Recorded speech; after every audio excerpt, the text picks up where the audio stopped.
What is going on YouTube?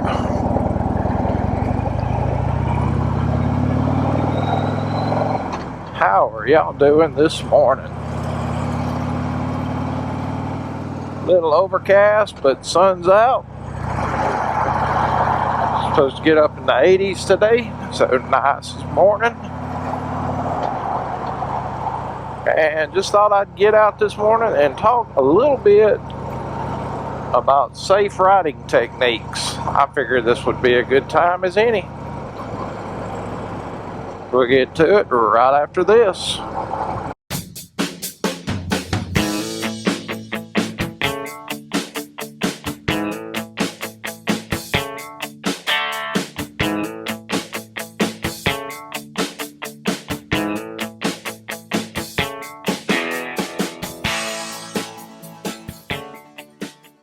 Just out riding around a little bit. I had some errands to run. Got them taken care of.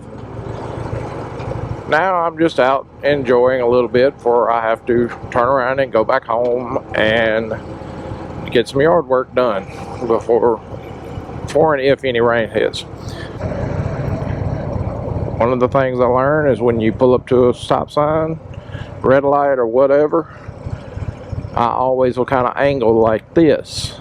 The reason I do that is if I am struck from behind, that it will not completely sandwich me between me and the car in front because I am already angled away. You don't always want to do it on this side. Sometimes you have to go to the other side, go to lane C, and you have a lane A, you have a lane B, and you have a lane C. All three have good purposes. And generally, I will stay in A because it does keep me directly in front of another car. It puts me more in the middle, so even if a car is in front of me, I can see a little further ahead. Another tip that I got is, and this is a really, really, really important one. If you are driving down, whether it's a road like this, four lanes are the main ones. 4-lane highways and stuff are the main ones. Through towns, interstates, you know, bigger highways. Never, ever, ever, ever, ever stay in someone's blind spot. Whether you got to speed up or slow down, whatever you're more comfortable with, because if you are in their blind spot, it is a good possibility they're going to come over on you. Another one would be your following distance. Make sure you have enough following distance that you can stop. You see a lot of riders that'll get right up on a car and, you know, pretty much are tailgating them. Well, all they really have to do is have to hit the brakes hard, you know, because they're more focused on what's in front of them than behind them. And if you're riding that close, you will not have time to stop or swerve. So keep that in mind. Another one actually has to do with tailgaters. You know, that is one that there's a lot of different trains of thought. You know, some people will just speed up. Well, the problem with that is a lot of times the cars behind you will speed up also. Another one is people will slow down. That is what I will do to some extent. I will slow down and get into lane C. I will give them as much opportunity to pass as possible. The drawback to this one is motorcycles are not seen very well. So they may not see you slow down, no matter how bright your lights are on the back. Another option in dealing with it, and it's actually one more people will suggest, especially if you're just out for an evening ride or whatever, pull off the side of the road. Or take, you know, pull off into a parking lot or whatever. Let that person pass you. It's a lot easier to pull off and let them around than it is you to risk having an accident. One thing that actually goes in with both of those, keep your temper in check. You know, you do not want to get in a road rage situation with a Cajun. And a confrontation between a car and a motorcycle. I'm not talking about a driver and a biker. A car and a motorcycle. The car will win.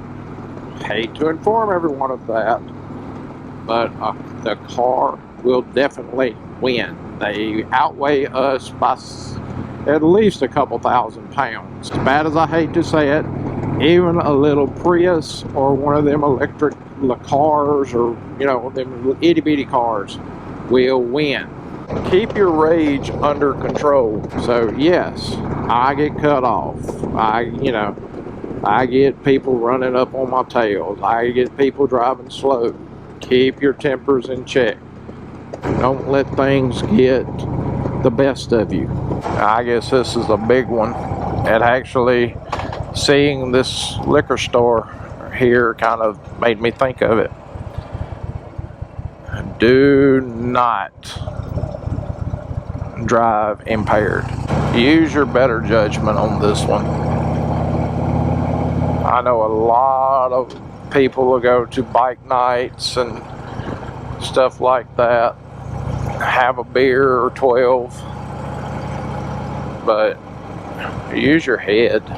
But y'all know how much more difficult it is on these. You know, how much more you have to watch, how much more skill level you have to have than somebody that just drives a car. You know, so know that you have to be willing to give up a few things. I'm not saying don't drink. That's a personal preference. Don't drink and drive. Don't do other illegal substances and drive. Be safe. Use your head.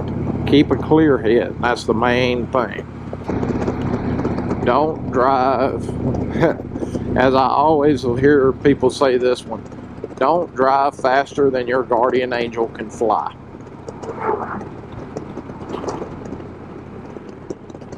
The main thing with that, watch your speeds. Most of the cruiser crowds that I fall into are kind of like I am. They like to speed on occasion, but for the most part, when I'm just cruising back roads, I like getting about anywhere from 35 up to about 50. And just kicking back, you know, just enjoying the ride, enjoying the scenery.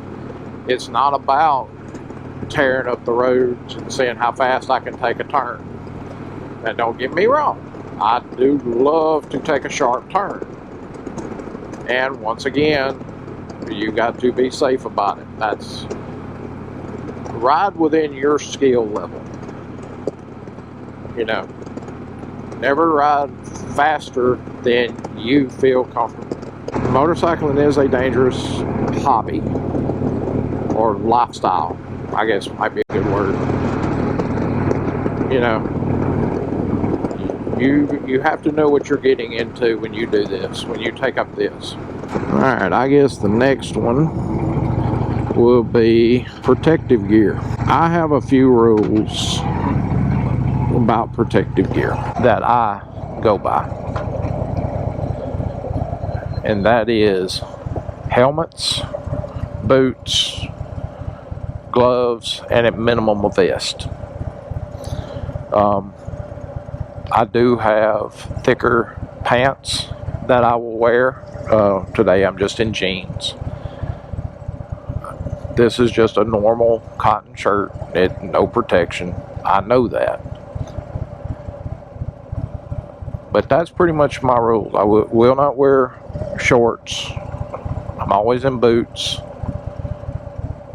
If you see me out and about on anything else, aliens have invaded and taken over my body, because he's in a hurry. I do wear a modular helmet, which most of y'all have probably figured out. I do have an open face, a 3/4.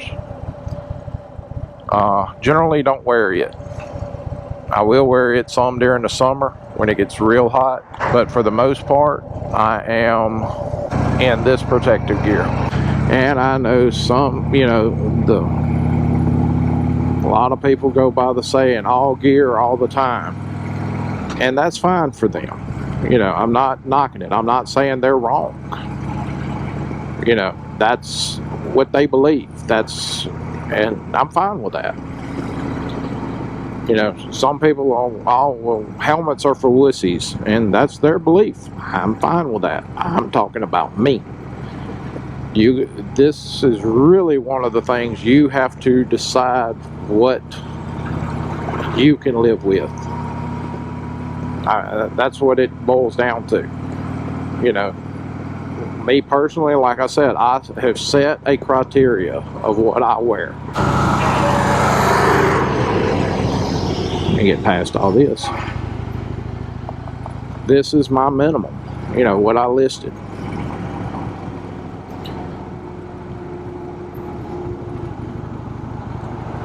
Those are some of the neatest things right there. It's got that big blade on the bottom to cut the trees. I always thought them were neat. Oh well. I get sidetracked easily. Y'all probably figured this out.